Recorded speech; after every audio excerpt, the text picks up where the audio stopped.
CTN News Network, जियो पाकिस्तान। खबर शामिल करेंगे जड़ावाला से, जहां मकतूआना प्रेस क्लब के क़याम के बाद पाकिस्तान मुस्लिम लीग नून के रहनुमा मलिक शाहिद अवान ने प्रेस क्लब का दौरा किया और प्रेस कॉन्फ्रेंस भी की। मजीद तफसीलात जानते हैं जड़ावाला से हमारे नुमाइंदे मलिक रिजवान से। जी मलिक रिजवान, आगाह कीजिएगा, क्या तफसीलात हैं आपके पास?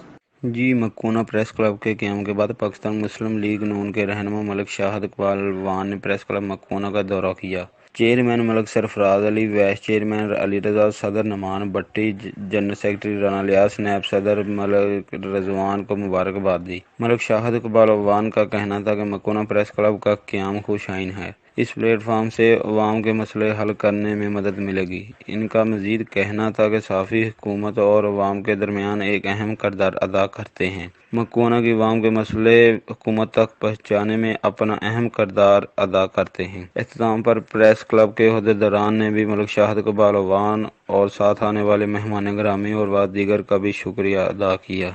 जी, इस मुल्क को मियां नवाज शरीफ जैसा लीडर अगर 2 साल और लेट हो गया तो इसको फिर उठाने में हम अब पहले 70 साल से इसको भुगत रहे हैं, तो फिर मजीद 70 साल हमको बासियत कौम ये भुगतना पड़ेगा। इनका 2-3 साल टेनो।